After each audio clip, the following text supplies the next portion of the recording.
Now, in the midst of all of this fighting and all of this political disagreement, foreign political interests are also at play in Ukraine. Congressman Rohrabacher slammed his colleagues this week for taking sides in the turmoil. He says no one knows for sure who started the violence in Ukraine and accused the protesters of using, quote, brute force. Representative Rohrabacher is the chairman of the House Foreign Affairs panel on Europe, and he joins me now to explain his position. Congressman Rohrabacher, thank you so much, first of all, for taking the time to sit down with us. I first want to get your take on the protesters because it's different from many of your other colleagues in Congress. Why are they being presented, in your opinion, as peaceful protesters in the mainstream media? Is that how you see them? Well, they represent a large segment, excuse me, of the Ukrainian population. But we have to remember, Ukraine is a very divided country. You have about half the country really wants closer relations with Russia, and the other half of the country wants closer relations, more of a European tilt to their country. These are two diametrically opposed positions, and people feel very strongly about it. Well, these type of issues should be settled at the ballot box. And I'm just wondering, first of all, what is this idea about having foreign countries have to sign off to an agreement between Ukrainians themselves? That's kind of odd that this government and that government signed off on the agreement. This should be left up to the people, and it should be settled not on the streets, but in the ballot by balloting. And if they didn't like what their government was doing, they should kick them out in the next election. I'm just wondering that no matter who wins the next election, whether this president means now, if you feel really strongly about it, you're willing to really get out in the streets and risk losing your lives, you can force any position onto the Ukrainian government. That would mean there'd be a lot of turmoil in the future.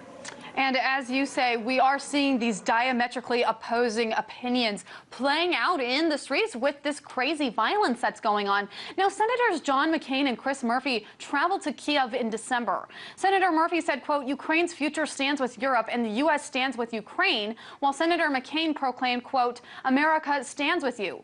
Do you think that this kind of speech is appropriate? No, I don't. And I think that it's up to the Ukrainian people to decide what is in their best interest. And yes, the Russians, by the way, what it is there's a lot of people in the Republican Party who are still treating Russia as if it was the Soviet Union. The Cold War is over. Putin decided that he would like to have, and of course, there's no reason why he shouldn't be representing the interests of Russia. He is the president of Russia. He offered the Ukrainians a deal, and if they wouldn't go towards the European direction, well, okay. They have a right to accept or reject that. Their government has a right to accept or reject it without having us trying to say, well, if you accept any closer ties with Russia, that must mean you're a puppet and you're corrupt and you're a gangster. Well, the United States, that's really interfering locally with what the Ukrainians should be deciding for themselves. And I understand that President Obama actually called President Vladimir Putin today. Do you think that call even should have taken place? Well, I don't know what he was talking about, and it would be nice if Mr. Putin and the United States were both dedicated to getting back to the democratic process and allowing elections to happen and allowing people who are elected to make the decisions for that country. In this case, I don't see a dichotomy. I don't see Mr. Putin opposing that, and that should be our position as Americans. That we believe in the democratic process. So I just, Mr. Putin is demonized by a lot of people here, and when he's ever watching out for Russia's self-interest, we're acting as if this is the old Cold War days and it was a communist overture to do something to dominate the world.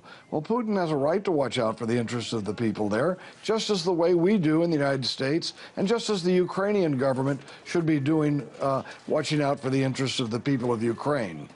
So it all boils down to business is essentially what you're saying. Now, Let's talk about this peace deal. You say that if Ukraine wants to have peace, then they should go to the ballot boxes and do it there. Now, with this new deal, they're saying they're calling for early elections for presidential elections by December.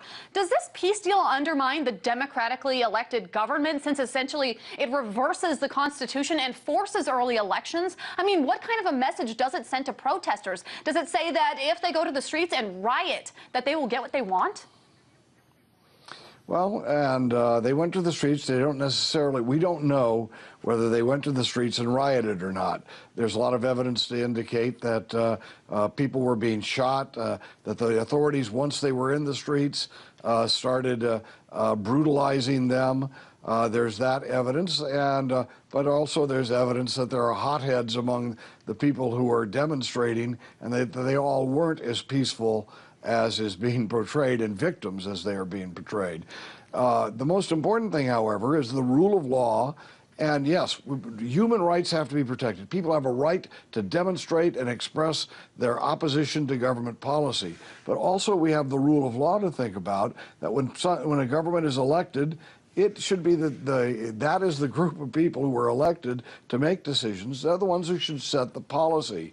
Now, what we've learned in Ukraine now, if it looks like it, you can, if you really disagree with what the elected government's doing, you should go to the streets and just raise holy hell until those policies are reversed or until there's some change made in the procedure.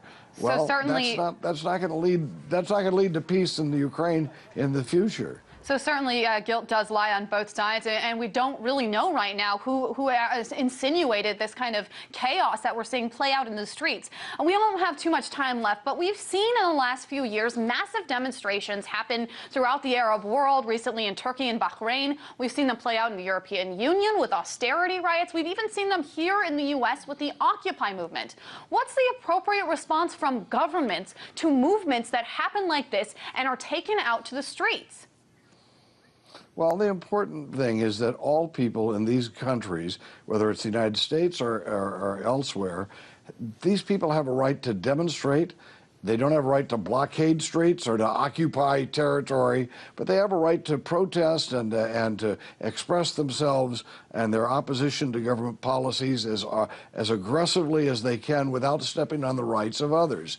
And you know, in the United States, if you have an Occupy movement, the only thing wrong with that is they were occupying territory and sitting down and saying, oh, we control this now. Well, as long as people are just in parks and having protest meetings and things like that without actually taking possession of a given part of town, those rights need to be protected.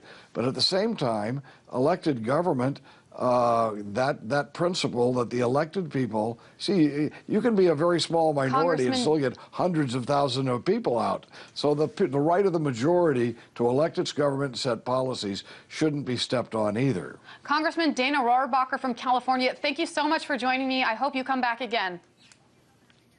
Thank you.